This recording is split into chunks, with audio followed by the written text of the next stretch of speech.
Alors, l'introduction, vous voyez, j'ai fait un logo sur le Shizendo. Shizendo Bonsaï. Shizen, ça veut dire naturel, mais c'est pas que naturel. Ça veut dire aussi, on a la même chose en céramique, il y a la Shizenryu, qui est la couverte naturelle, qui est en même temps, ça veut dire couverte, on dit aussi noble. Il y a le terme noblesse, il y a le terme... c'est très compliqué la traduction du japonais en français, parce que derrière un nom japonais, il y a toujours plusieurs significations, plusieurs étages de connaissances et de signification. On pourrait dire que Shizen, c'est aussi l'élévation vers le haut. Ça peut paraître un peu prétentieux, c'est simplement quelque chose qui permet de grandir humainement. Do, c'est la voie, hein, donc la voie naturelle. Moi, je suis un passionné de Pyrénées, des montagnes, j'habite dans la vallée d'Aspe. Et j'allais en montagne et je voyais des arbres, et donc je prélevais déjà des arbres dans la montagne. Et je voyais mes arbres et je revenais après en bas, je voyais les arbres de là-haut et je revenais en bas, puis je me disais, mais il y a quelque chose qui ne va pas, quoi. Ils sont pas pareils, il y a quelque chose qui ne va pas. On a l'impression de vouloir faire systématiquement une pastille Valda au-dessus d'un tronc. Je ne sais pas si vous savez l'image. Hein. C'est une image un peu sévère, mais ça explique bien l'image. Et en fait, j'ai fait le parallèle de ce qui se passe dans notre société moderne, où on veut tout très vite. On veut acheter, consommer et jeter. On est dans cette...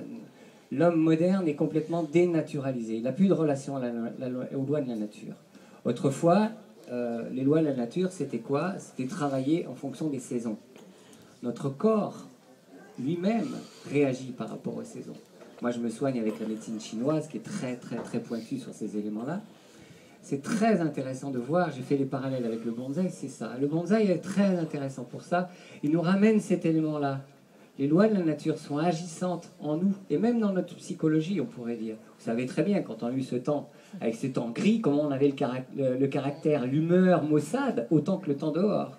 Donc c'est dire l'influence qu'a la nature sur nous. Et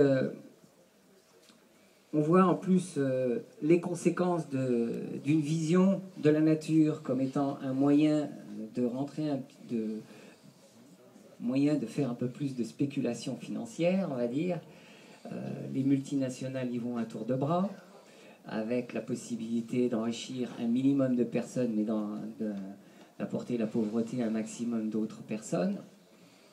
Donc il y a quelque chose qui est complètement là, dans un dérèglement total, d'autant plus que ça se retrouve maintenant au niveau du climat, avec les conséquences qu'on connaît, et que peut-être nos enfants vont supporter, et nos petits-enfants. Vous pourrez me dire, mais ce discours-là, qu'est-ce que ça a à voir avec le bonsaï? Eh bien, ça a tout à voir, parce que si on pratique le bonsaï en étant à l'écoute de l'arbre, en écoutant l'espèce, son fonctionnement, en allant observer comment il fonctionne dans la nature, peut-être que ça va nous rappeler cet élément-là, qu'on est peu de choses par rapport à la nature. On le sait bien. Une tempête arrive, ça y est, tout le monde... vous avez vu ce qui s'est passé sur la côte. Nous, on a la tempête qui est passée dans les Pyrénées, nous. Moi, j'ai des arbres qui sont tombés, plus bas dans la vallée, il y a des maisons entières qui ont été dévastées. On sait qu'on est peu de choses. Il faut relativiser ça. On veut avoir tout pouvoir sur la nature maintenant. On est les maîtres de tout. Or, finalement, on est les maîtres de rien et de moins en moins de rien. Parce que comme on ne connaît peu, on n'a plus de conscience de notre dimension d'humain dépendant des lois de la nature, forcément, on ne se donne pas les moyens de pouvoir fonctionner en harmonie avec elle. C'est vrai que si on regarde l'esprit occidental, qui malheureusement influence beaucoup maintenant l'esprit oriental, il y a quelque chose de très différent. Vous voyez les jardins à la française, qui sont très beaux. Vous prenez un jardin à la française, vous avez un axe central, ce que vous voyez à droite, vous le voyez à gauche. Hein, on le sait bien, c'est le jardin à la française, c'est le nôtre, c'est montrer le pouvoir du roi sur la nature aussi, c'est-à-dire l'imposition de ma volonté sur la nature, en faisant quelque chose de beau, de créatif, mais voilà. Vous prenez un jardin à la japonaise, faites une ligne centrale. Ce que vous voyez à gauche, vous ne le voyez pas à droite.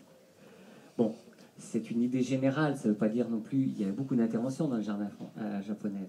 Ça veut dire que le jardin à la japonaise, c'est un hommage, un ode à la nature sauvage. On a essayé de retranscrire ce qu'on voyait en montagne, ce qu'on voyait dans la nature, à côté de chez nous. pour donner un côté plus sauvage, mais qui est fortement maîtrisé quand même. Toute la base de ma conférence, c'est le fond et la forme. Le fond et la forme. Qu'est-ce que je veux dire par là? Je veux dire que la forme, actuellement, c'est tout ce qui nous motive dans notre monde contemporain. C'est-à-dire la forme apparente, ce que l'on voit. Mais on ne voit pas le fond. On ne s'intéresse pas forcément au fond, à la profondeur des choses. Quand on travaille un bonsaï, le fond, c'est la forme générale. La forme, je me suis trompé. La forme, c'est la forme générale de l'arbre. Le fond, c'est toute la façon dont on cultive l'arbre, la façon dont il est construit, dont l'espèce travaille, les réactions de l'espèce par rapport aux interventions, la façon dont cette espèce vit dans ses biotopes naturels. Et même plus que ça, c'est essayer d'être à l'écoute même du fonctionnement de l'espèce. Et tout le thème de ma conférence, elle est là. C'est comment être en accord avec l'espèce. Donc la relation à la nature est coupée. Et on veut tout très vite. Et pourtant, il y a un lien universel entre l'homme et l'arbre.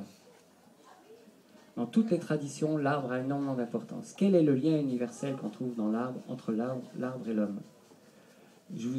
Là, je vais apporter quand même pas mal de choses symboliques et un peu philosophiques dans ma conférence parce que ça fait partie de la base, c'est ce qu'on appelle l'esprit du bonsaï. Quel est le lien qu'il y a entre l'arbre et l'homme? Les racines. Les racines, oui. Le lien entre la terre et le ciel. Voilà, le lien entre la terre et le ciel. Ce sont deux êtres vivants qui sont debout. Debout. Auprès de mon arbre, je vivais heureux. Hein? Et oui, il y a cette chanson qui est importante. Il y a l'arbre de vie, hein, qu'on trouve dans l'hindouisme, qu'on trouve dans beaucoup de traditions. L'arbre a toujours été comme une référence, un guide, comme un lieu de... Quand j'étais petit, je passais beaucoup de temps sous les arbres. Je les embrassais parce que c'était quand j'avais une petite misère, c'était mes amis. Hein, j'allais me faire consoler par un arbre. J'attendais toujours qu'il m'enlace de ses bras, mais ça a mis du temps. Donc ce lien entre l'arbre et l'homme est très important parce que ce lien entre la terre et le ciel, on a ça qui est figuré par nos églises romanes, et ici c'est très fort, on voit qu'elles sont fortement ancrées en terre. Et elles sont liées au ciel, l'énergie du ciel, l'énergie de la terre, c'est des éléments très très très importants. Et donc dans le bonsaï, on doit sentir ces éléments-là. On doit les sentir. Comment pouvoir les sentir? C'est d'abord le respect de l'espèce. Qu'est-ce qu'elle est l'espèce? Comment elle fonctionne? Comment est son enracinement dans la nature? Comment elle est ancrée? Est-ce que c'est des belles racines étoilées, avec du naturel dedans, un beau tronc, la base, le tronc ensuite l'élévation avec les branches vers le ciel. Voilà. Confucius, alors je vais avoir quelques petites références, des petites phrases comme ça, qui sont comme des petites références, des petits points. Donc je disais qu'on est dans une société du tout consommer très vite, tout jeter très vite. On veut tout très vite. Et on le voit aussi dans le bonsaï actuellement. Le constat, c'est ça. C'est pas un constat de jugement de ma part, du tout, du tout, du tout. Simplement, c'est vrai qu'on a pratiqué ça, par exemple, prendre une branche là, la pousser là, la remettre là, pour pouvoir densifier, pour avoir tout de suite l'aspect d'un bonsaï très vite sur un arbre. Or, on se rend compte que quand on fait comme ça, nous on a l'expérience depuis 15 ans, quand on fait comme ça, inévitablement, on est face à un mur, quoi. C'est-à-dire qu'on fixe une image fixe sur un arbre, on projette une idée et on veut absolument que cette idée-là soit définitive sur l'arbre. Alors qu'un arbre, il continue à évoluer, il a des rythmes de vie, des cycles et des cycles et des cycles. Les arbres qu'on a exposés, nous, les 3 N3, Thierry, Francisco et moi, ils ne sont pas assez matures, ils ne sont pas assez avancés. Mais on les a amenés volontairement pour montrer la ramification. Et encore qu'elles ne sont pas encore parfaites. Parfaites dans le sens où elles ne sont pas assez naturelles. C'est-à-dire que nos traces d'intervention se voient encore de trop.